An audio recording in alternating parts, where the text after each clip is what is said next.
সার্জিস আলম মানে বাংলাদেশ না। এই সার্জিস, এই হাসনাতের জন্য আমরা আন্দোলন করছি। এই সার্জিস কেন আমাদের বিরোধিতা করলো? কোন যৌক্তিক আন্দোলন রাজপথ ছাড়া কোনোভাবেই সফল হয় না। 35 বাস্তবায়ন না হওয়া পর্যন্ত আমরা তখনই ঘরে ফিরে যাবো না। আমরা পড়ার টেবিলে দিতে চাই। আমাদেরকে পড়ার টেবিলে নেওয়ার জন্য অবশ্যই সরকার আমাদেরকে নিয়ে ভাবতে হবে।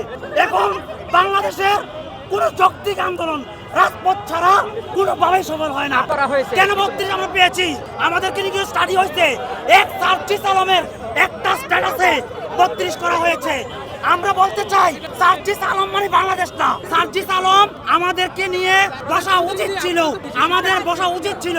আমরা বসছি সরকারের সাথে, সরকার সংস্কার কমিটি ঘোষণা করছে। মুহিত স্যার প্রধান, উনি সব কিছু বিবেচনা করে 35 এবং 37 সুপারিশ করেছে। তাই 35 এবং 37 যখন সুপারিশ করে তাহলে অবশ্যই এটা যৌক্তিক।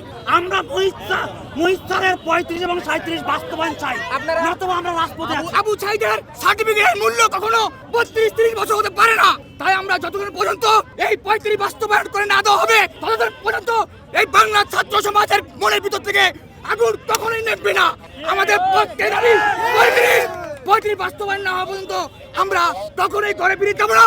আমাদের একটাই দাবি 35। একটা কথাই বলতে চাই, আপনি যেহেতু ছাত্রদেরকে তরুণদেরকে ভালোবাসেন তাই অনতি বিলম্বে 35 বাস্তবায়ন করে দেন। যদি 35 বাস্তবায়ন করে না দেওয়া হয় আমাদের আগুন চলছে, থামবে না। এই সার্জিস, এই হাসনাতের জন্য আমরা আন্দোলন করছি। এই সার্জিস কেন আমাদের বিরোধিতা করলো? এই হাসনাত কেন বিরোধিতা করে? আসিফ নজরুল স্যার, আপনাকে বলতে চাই, আপনি আমাদের শরীরের উপরে আপনি উপদেষ্টা হয়েছেন। আসিফ নজরুল স্যার, আপনি কোথায়? আপনি বলছেন আমি যদি রাষ্ট্রের কোনো কাঠামোতে থাকতাম আমি মন দিয়ে কাজ করতাম, আমি জীবন দিয়ে কাজ করতাম। এখন আসিফ নজরুল স্যার কোথায়? এই রাজভবনে